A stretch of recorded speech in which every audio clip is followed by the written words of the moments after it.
I just got a phone call. And it was like, I think it was like that for everyone. It was just so horrific. You couldn't take it in, and I couldn't take it in.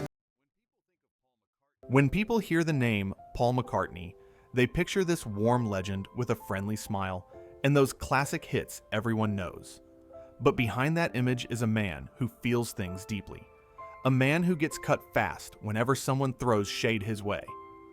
He's not just a superstar, he's human, and way more sensitive than folks expect. In one rare interview, Paul dropped something wild. He admitted he has a personal blacklist, a secret mental file full of people he decided he would never rock with again. And the names on that list? Whew. They're shocking. He included a soulmate who switched up on him just to impress a woman, a music icon who straight up tried to take his songs, a dangerous murderer whose actions horrified him, and a slick financial mastermind who pulled strings that helped push one of the greatest bands in history toward collapse. Every person on that list left a mark on him that he never forgot. But here's the big question. Who were these people? And why did Paul keep this list hidden for so long? Why stay silent until now? That's the mystery fans have been trying to figure out ever since he opened up about it. Paul's story starts way before the fame. Born in 1942 into a working-class family, life didn't hand him anything easy. And when his mother passed away from breast cancer, it left him with pain that shaped him forever. He was young, hurting, and looking for something that could help him feel whole again. Music became that healing place for him, a safe space where he could let the grief out and create something beautiful. Then, in 1957, everything shifted. That's when Paul met John Lennon, the person who would become both his greatest creative partner and one of the most complicated figures in his entire life. Paul and John clicked fast, like instantly, and before long, they pulled in George Harrison and Ringo Starr, creating what would become the Beatles, a band that flipped music on its head forever. Paul wasn't just some background member either. He held down the bass, delivered those lead vocals, and became one of the two masterminds behind their biggest songs. Decades later, he didn't just stay famous. He became one of the wealthiest and most respected figures the music world has ever seen. With a fortune sliding well over $1 billion, Paul wasn't just winning, he was dominating. And in 1997, the Queen herself knighted him, an honor that told the whole world just how big his impact really was. But even with all that shine, there were shadows right behind him, and they weren't small ones. See, Paul had a reputation inside the band. He was known for being intense, laser-focused, and downright relentless when it came to the art. He would make the group re-record one tiny passage over and over again until it sounded exactly the way he wanted. That perfection helped create legendary music, but it also built up tension that no one could ignore. George Harrison once got so fed up he stormed out of the studio, while John Lennon later clowned Paul in his track, "How Do You Sleep?" A direct shot that proved how deep the cracks had grown. Paul never pretended to be anything less than ambitious. He wanted respect, and he wanted the world to know he stood on the same level as Lennon, maybe even above him. That hunger gave him a reputation for being calculating, sharp, and a man who always looked at the bigger picture. If Lennon was the dreamer and the rebel, then McCartney was the one with both feet on the ground, guarding the business, protecting their music rights, and making sure nothing slipped through the cracks. That practical side of Paul, the one always thinking ahead, always treating music like both art and business, gave him a career that stayed strong for decades. But it also rubbed a lot of musicians the wrong way, turning him into someone people quietly grumbled about behind studio doors. To the public, Paul was the friendly Beatle, the soft-spoken legend with the warm smile. But offstage, he was someone who felt every critique like a punch to the chest. He was sensitive in ways the world never saw. There was a time when the pressure hit him so hard that he fell into a deep depression.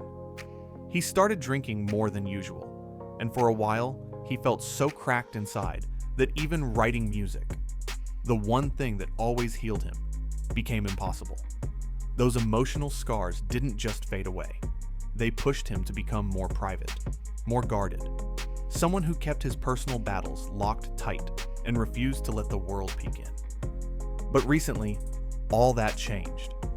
In a surprisingly open conversation with the press, Paul confessed something he had never publicly admitted before. He has a real list of famous people he absolutely cannot stand. Yes, a literal mental list of people he despises, and he said that list represents nothing less than the deep wounds in his life that never fully healed. Each name is tied to a betrayal or heartbreak he never forgot. And the first name he brought up? Michael Jackson. That one shocked everybody. Paul described the whole situation as a personal betrayal from someone he once cared about like family. Back in the early 1980s, Paul McCartney and Michael Jackson had one of the most unexpected but powerful friendships in the industry. They were tight, talking often, sharing ideas, and collaborating like they were brothers. Paul genuinely saw Michael as a younger brother, while Michael admired Paul as a veteran with real wisdom in the business. But that bond would soon face a twist no one saw coming. One day, during one of their friendly talks, Paul dropped a major gem on Michael, a real insider tip about how to build long-term power in the music world. He told Michael straight up that the smartest move any artist could make was investing in song copyrights. Paul explained how he had already bought rights to other writers' songs, and how that move gave him a steady stream of income for life. It was a real brother-to-brother kind of moment, but nobody, not even Paul, expected Michael to take that advice and flip it in a way that would leave him completely stunned. In 1985, the company that owned most of the Beatles' song catalog, a TV Music, suddenly went up for sale. And Michael, who was at the absolute peak of his power and money at that time, decided he wasn't just going to watch. He was going to make a major move. Michael Jackson ended up buying the entire catalog for about $47.5 million, officially becoming the owner of a massive portion of the Beatles' legendary music. When Paul found out, it hit him like a punch straight to the heart. He felt completely blindsided because he was the one who had encouraged Michael to invest in copyrights. And never in his wildest thoughts did he expect Michael to use that advice to take control of the Beatles' legacy. After that deal went through, their friendship cracked instantly. Things got cold between them, and they never bounced back from it. Later on, when Michael started dealing with serious financial trouble, a lot of fans assumed he would sell the Beatles' catalog back to Paul, like a gesture to fix things and close that old wound. But that moment never came, and the catalog stayed out of Paul's hands. Michael didn't just buy the Beatles catalog and walk away. He doubled down. He later partnered with Sony, which helped him hold on to that massive catalog for years and years. And for Paul, that whole situation became one of the biggest regrets of his life. What started as a beautiful, genuine friendship turned into something sharp and painful, and Paul never got over it. He said in multiple interviews that he felt straight up betrayed, and he didn't hide it one bit. Paul said, "I thought we were friends, but then Michael turned it into a business deal." Those words carried real hurt. In Paul's mind, that move was a major backstab, and it slammed the door shut on a bond he once believed would last forever. But as painful as the Michael Jackson chapter was, it was only the beginning. Because the next name on Paul's list wasn't just a colleague. It was someone who once felt like another half of his soul. If the situation with Michael was a shock, the next one was heartbreak on a whole different level, because it involved the man who helped Paul reshape music history. This was the pain of a brotherhood breaking apart under the spotlight, turning into a messy public battle the whole world watched play out. Number 2, John Lennon, from soulmate to public enemy on live TV. Paul and John weren't just bandmates. They were kindred spirits, creating magic side by side and writing more than 200 legendary songs together. The Lennon-McCartney partnership became iconic, even though, behind the scenes, many tracks were mainly written by one or the other. But by the mid-1960s, cracks started showing, and the distance between them slowly grew wider and colder. John Lennon couldn't stand the polished, sweet image Paul was building, and Paul was fed up with John's unpredictable, wild lifestyle. Their personalities were drifting in totally different directions. And when their financial manager, Brian Epstein, passed away, the whole band fell into straight chaos. Paul wanted the Beatles to stay focused and push into deeper, more creative territory. He still believed they had greatness left to make. But John, he was checked out and craving freedom, ready to step away from the band and explore life with Yoko Ono. That clash turned into non-stop tension. Paul kept trying to guide the band's musical direction, but John accused him of acting like some kind of artistic dictator. Even George Harrison, who usually stayed calm, snapped at one point. He walked right out of a recording session because he couldn't deal with Paul's strict demands anymore.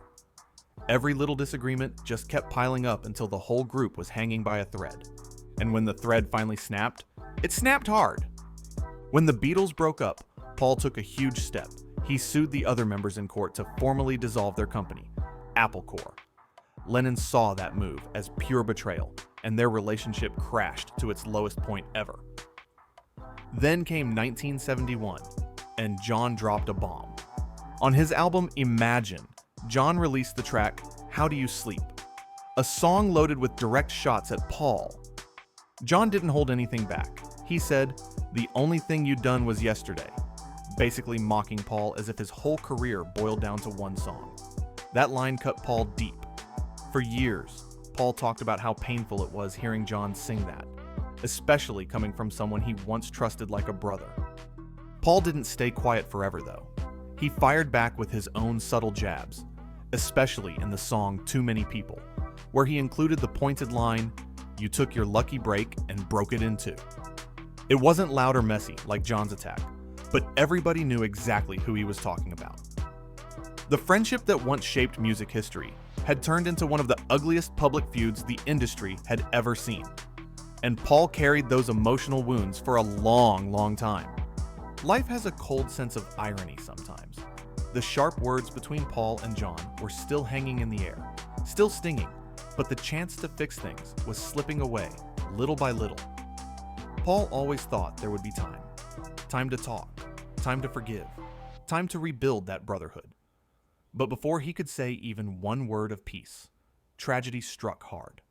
A single gunshot in New York ended Lennon's life and shut the door on any reconciliation forever. That pain became another deep scar on Paul's heart. Number 3, Mark David Chapman, the man who took John Lennon's life and destroyed any hope of the Beatles ever healing. On December 8th, 1980, a dark cloud settled over New York City. John Lennon was assassinated right outside the Dakota Building, where he lived with Yoko Ono. The man responsible, Mark David Chapman, was 25 years old, someone who had once been a fan of the Beatles, but later developed a troubled mind and a dangerous obsession with Lennon. Early that morning, Chapman waited quietly outside the building, blending into the crowd. When John stepped out to head to the recording studio, Chapman approached him and handed over a copy of the album Double Fantasy for him to sign. John, always gracious with fans, smiled, signed the album, and walked away, completely unaware that the same person he had just greeted with kindness would later pull a weapon on him. Hours passed, and then around 10 p.m., when John and Yoko returned home, Chapman was already waiting in the shadows, hidden and ready. What happened next shocked the entire world and shattered millions of hearts. And for Paul, it was a moment that would haunt him forever, because it meant the final chance to make peace with John was gone in an instant.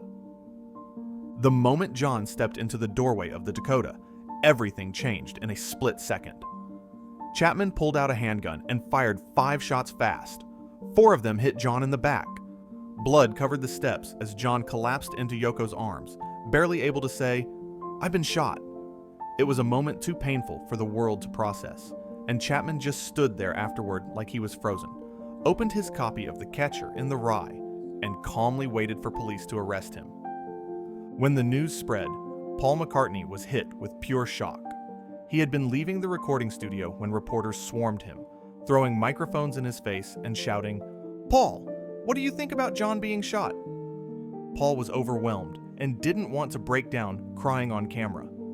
In that rush of confusion and pain, the only words he managed to get out were, "It's a drag."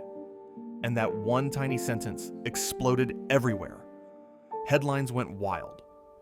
McCartney's cold reaction to Lennon's death. Fans were furious, thinking Paul sounded heartless, or even like he was secretly glad John was gone. But none of that was true.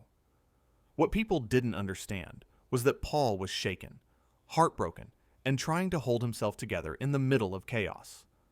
And yes, their friendship had cracks, deep ones. John had written songs mocking Paul, and Paul often complained about feeling looked down on by John. Their bond was complicated, messy, and full of pride on both sides. But despite all the tension, Paul always saw John as his one true creative brother, the only person who understood that musical fire they shared. That's why John's death didn't just take away a friend. It stole the only chance they had left to fix everything, to say the words they never said, to heal the wounds that stayed open for years. Paul once said in an interview that Mark David Chapman didn't just take John's life, he took away something much deeper that can never be replaced. Paul said that Chapman didn't just take John, he stole a piece of the Beatles' soul. Those words carried a lifetime of hurt. Chapman ended any chance that the four of them could ever sit down together again, even just to talk, laugh, or reconnect after everything they'd been through. For decades, Paul refused to even say Chapman's name normally. He called him a coward, a dangerous psycho, someone who shattered a bond that was bigger than music. Every time the Beatles were honored, every time the world celebrated their legacy, Paul felt that sting, the painful reminder that the image of the four of them standing together was gone forever and only lived in old photos and memories. But the most heartbreaking part wasn't the past. It was what almost happened in the future. Just a few weeks before his death, John had started warming up to the idea of working with Paul again. They had been calling each other, talking with that old spark, reconnecting in a way that felt familiar and hopeful. It wasn't forced. It wasn't awkward. It sounded like the beginning of something healing. But all of it stopped on the night of December 8th. And Paul carried that weight for the rest of his life. Chapman became a name he hated, down to his core, because he didn't just end a life. He ended a second chance. But in Paul's eyes, Chapman wasn't the only shadow behind the tragedy and the breakup of the Beatles. Behind the arguments, behind the tension, behind every heated debate about why the band fell apart, there was always one name floating around. Someone viewed as both a victim and a cause. And that name belonged to the person Paul struggled with the most. 4. Yoko Ono, the one he believed stood behind the unraveling of their friendships.